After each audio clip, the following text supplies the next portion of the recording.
Et salut à tous et toutes, aujourd'hui on se retrouve pour une petite vidéo unboxing où je vais vous présenter le Elgato HD60 Pro qui se met en PC Express dans la carte mère de votre PC pour si vous avez deux PC de stream ou un seul, ça fonctionne aussi.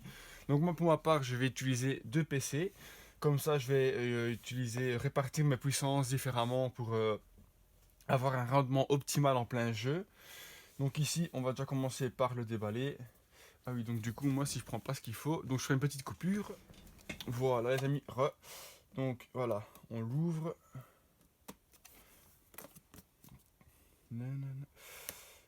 Voilà, ça c'est parfait. On pose ça là.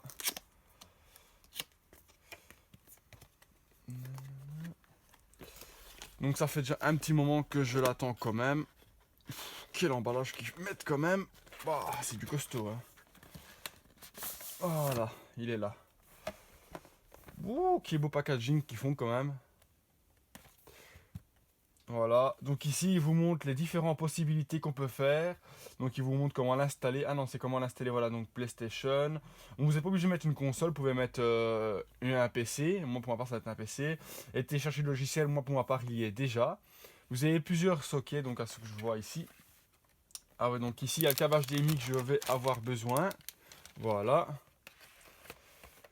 Et la carte d'acquisition. Ouh, ils ont même fait un petit autocollant qu'on peut coller sur le PC directement. Voilà.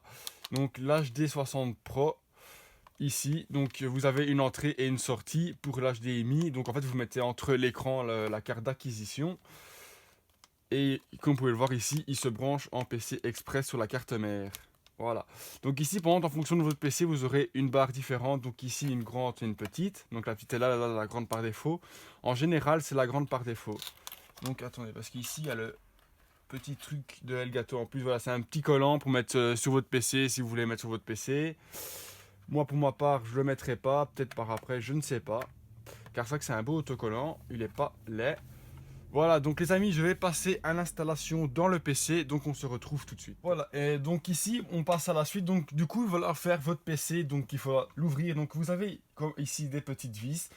Donc ça dépendra. Soit vous avez un truc dévissable à la main comme ceci. Ou alors vous aurez d'office des vis. Donc là, il faudra prendre un tournevis. Mais il faudra quand même se munir d'un tournevis pour pouvoir chipoter à l'intérieur à 2-3 trucs. Donc faites bien attention aussi si vous travaillez avec le PC directement debout, de avoir bien débranché la lime. Moi pour ma part j'ai mis sur mon lit comme ça je peux travailler tranquille. Donc du coup en fait moi je vais pouvoir mettre l'Elgato Game Capture sur un PC Express tout petit, donc je sais pas si on voit. Je vais essayer de zoomer. Je vous mettrai une petite photo directement sur le bazar pour que vous voyez. Car en fait vous avez des supports cartes graphiques ou alors des petits PC Express. Donc ici, il se met sur un petit PC Express, donc vaut mieux favoriser cela. Si on ne sait jamais que vous voudriez mettre autre chose à la place. Donc du coup, moi, je vais le mettre, je sais pas exactement où. Je vais aller en fonction de la place de l'Elgato. Donc je vais vite me munir d'un tournevis. Voilà, donc tournevis croix. Voilà. Donc faites attention aussi avec les tournevis aimantés, si vous utilisez un tournevis aimanté, de ne pas chipoter n'importe où avec, parce que c'est très mauvais. Voilà, donc on sort ça délicatement, en évitant de mettre ses doigts n'importe où. En plus c'est une très belle carte d'acquisition, malheureusement. On voit la carte mère et pas cette face-là, comme on voudrait. Donc je crois que je vais la mettre le plus haut possible, ouais. Donc du coup si je la mets le plus haut possible, c'est où? C'est la première latte, ok, voilà. On sait jamais parce que des fois les boîtiers sont faits tellement bizarrement. Voilà, donc vous enlevez la latte. Donc des fois ce sont des lattes à plier, ou alors pour ma part ce sont des lattes à visser, ce qui est nettement mieux parce qu'une fois qu'elles sont pliées c'est définitif. Voilà, et après vous sortez une petite barre comme ça, une petite barrette, tout simple. Voilà. Donc ensuite vous mettez votre carte d'acquisition à l'emplacement exact. Bon, faites attention aussi de ne pas trop abîmer, ne pas abîmer le PC du tout en fait. Et vous remettez la petite vis à sa place. Ah oui, pour ma part ici, je suis obligé de diviser l'autre juste en dessous, ou sinon je ne sais pas la passer correctement. Voilà. Donc en fait, celle du dessus, en fait, elle enquête un peu sur celle du bas, donc du coup, vous êtes obligé de diviser la vis du bas légèrement et puis de la revisser. Voilà. Donc j'espère qu'on verra assez bien sur la vidéo, parce que moi sur ma montre je vois pas tellement bien, je vois juste quand on chipote. Et de toute façon, comme je vous ai dit, je mettrai une photo où je vous expliquerai directement dessus. Voilà. Donc une fois que ça c'est fait, bien sûr, vous remettez le capot. Voilà. Dans son bon sens, bien sûr, pas se tromper. Voilà, donc après vous pouvez revisser et c'est bon. Donc on se retrouve pour la suite où je vais vous montrer le reste. Et nous revoilà les amis pour la fin de cette vidéo où je vous ai présenté l'Elgato Game Capture. Donc ici j'ai fini de configurer, donc j'ai pas utilisé le logiciel Elgato Game Capture car les paramètres qu'il fournissait ne me convenaient pas. Et j'ai vu qu'OBS pouvait capturer directement ce que la carte d'acquisition voyait. Donc vous pouvez le voir ici, j'utilise OBS Studio parce qu'en fait les deux logiciels sont bien.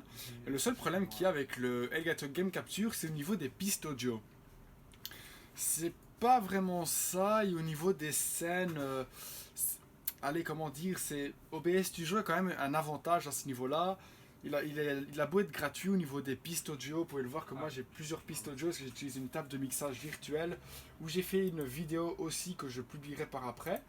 Et en fait tous les sons qu'elle capte depuis l'autre PC et de ce PC là, en fait, pour que vous compreniez bien, en fait je joue qu'au jeu sur le PC de stream. Et ici je mets la musique, Discord, et il faut que je renvoie les sons de la musique Discord sur le PC de jeu bien sûr.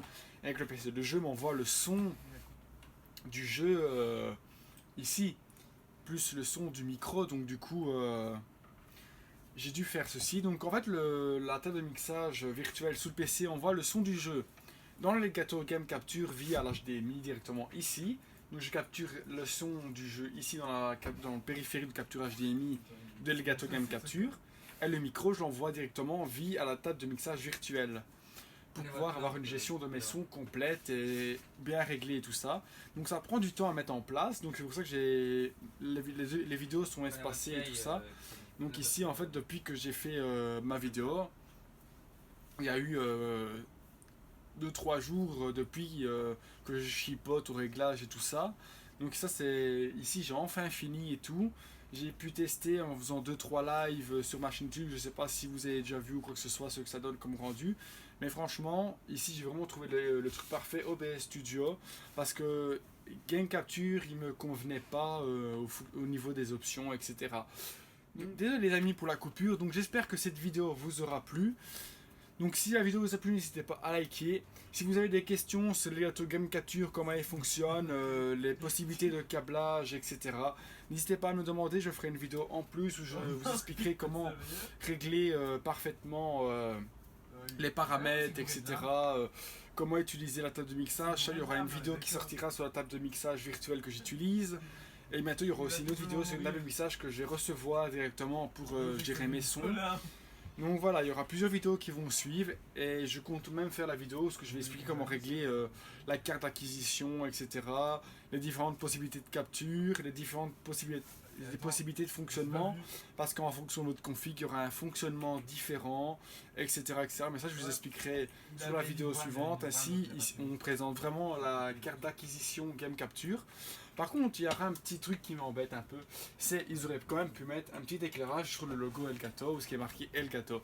Ça aurait été bien, mais bon, après, il ne faut pas trop en demander. C'est déjà pas mal. Alors, en plus, le boîtier n'a pas d'éclairage, donc voilà, je vais pas me plaindre pour ça. Mais ça aurait été même un petit éclairage à ce niveau-là. Donc voilà, ici j'ai mon PC de stream maintenant, et de ce côté-là, j'ai mon PC de jeu, où ce que je suis tranquille. Et franchement, il n'y a aucun problème, mais au niveau de latence, il n'y a aucun souci. Tout est rapide, il n'y a vraiment aucun problème. Je suis vraiment pas déçu de cet achat, donc franchement, si vous voulez acheter, je vous le conseille. Donc n'hésitez pas à me dire quoi. Et ciao les amis, et merci à vous tous. Feel just like a rock star.